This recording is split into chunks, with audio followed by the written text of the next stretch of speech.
Undercurrent, sponsored by John Hughes in Victoria Park. Choose your station before you choose your program. Absolutely.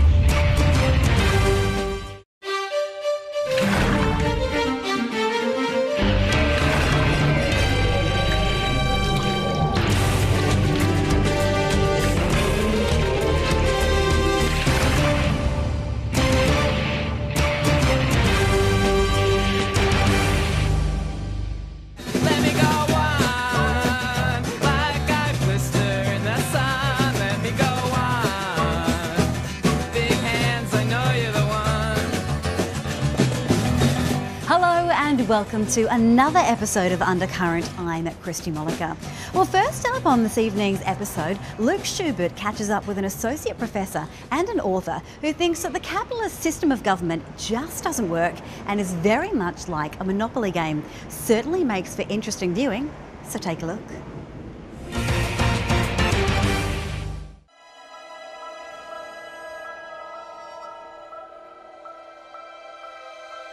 Our system is failing us. It should not be purely an economically driven machine.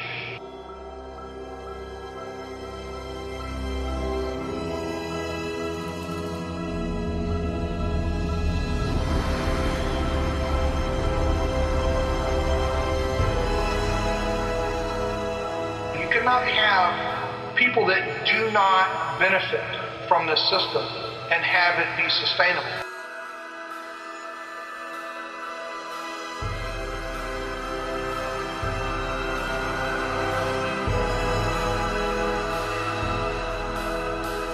Ultimately, everyone has to benefit.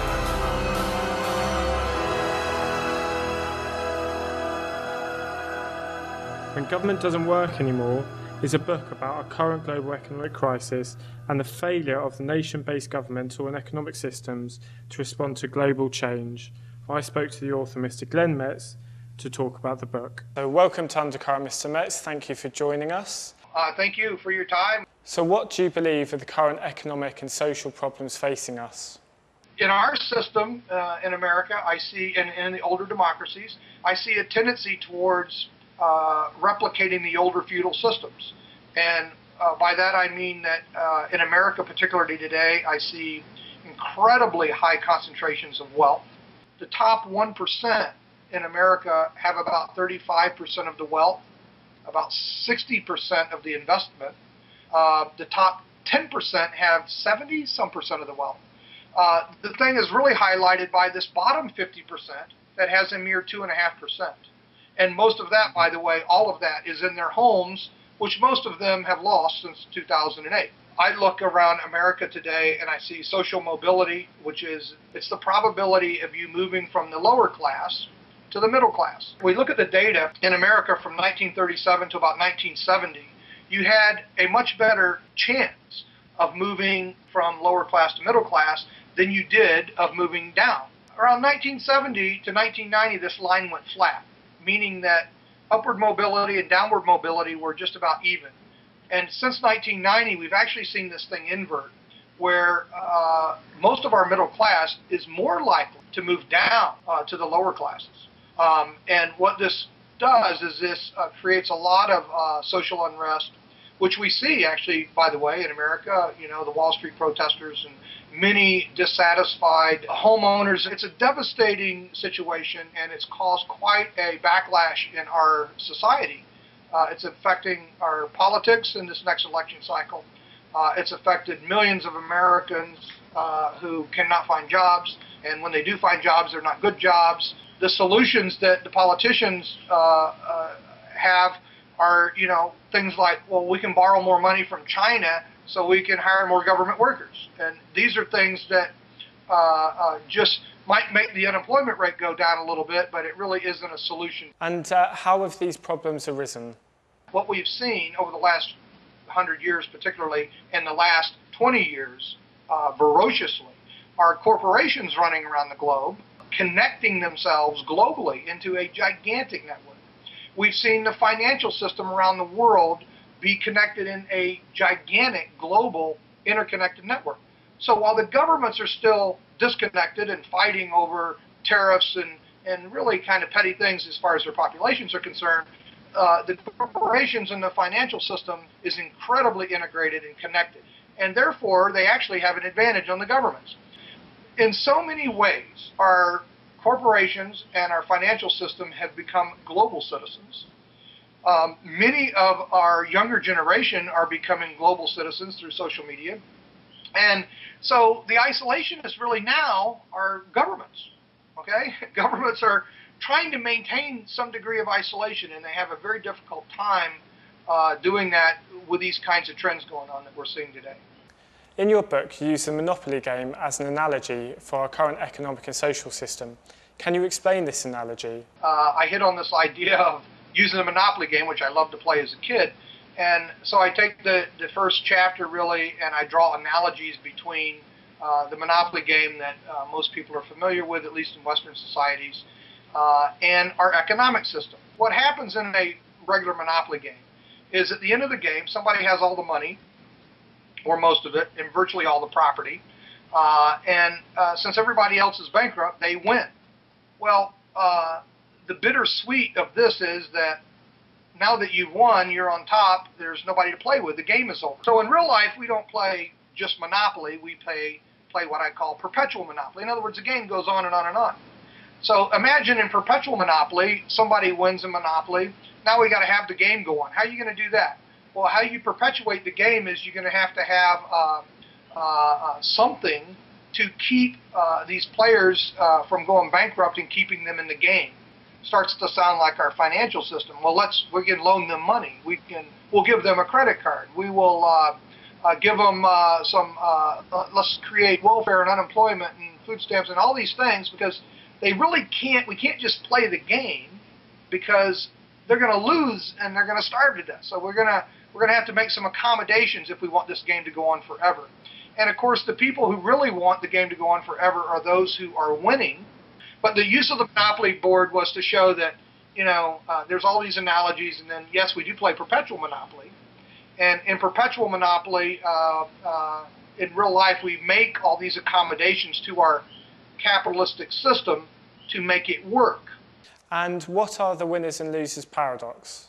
So the loser's paradox is that I lose so much I don't want to play, but I have to play, because if I don't play, I will never win. The winner's paradox is the person that is always winning. The person who's always winning, while they love winning, after a while, nobody wants to play with them. And ultimately, in order to get somebody to play with them, they have to make some sort of concession. And in an economic system, this helping is very important. And it's called encouraging participation. The winner needs participation, or they won't be able to play the game anymore. So the winner's paradox is the fact that they win so much, nobody wants to play. And in order for them to win, which is what they want to do, they actually have to help somebody else. When you look at these two, the loser is concerned about fairness, because they ultimately believe that the game isn't fair if they can't ever win. And the winner ultimately is concerned about participation, because if they win too much, nobody wants to participate, and therefore they can't win. So in your opinion, where do we go from here? At the very end of the book, I talk about the age of cooperation, and I believe ultimately capitalism will be an old system. We haven't really theorized or developed any new types of views on economic systems.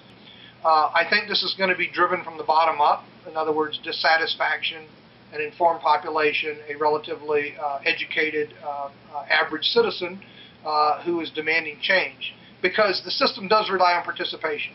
If participation is withheld, immediately it's going to cause change. Well, now we're becoming very global and very interdependent, and it's not so much about a nation winning this game as it is about raising the entire benefit of humanity all around the globe. Actually, I really wrote this book hoping to engage and encourage many people, academics, non-academics, anyone, to contribute to these ideas of what should a new economic system look like. Thank you for joining us on Undercurrent, Mr. Metz. When governments don't work anymore, it's available to purchase on Amazon in electronic and paperback copies now. Well, next up, Sarah Miller took to the streets of Perth to ask you if you think it's right the unions should fight to raise the wages of our apprentices.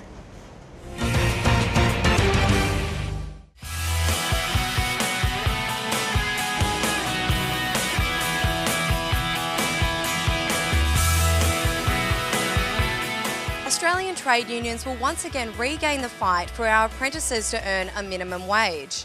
But what do you think? Do they already earn enough? To find out, we hit the streets of Perth. Do you think our apprentices earn enough money?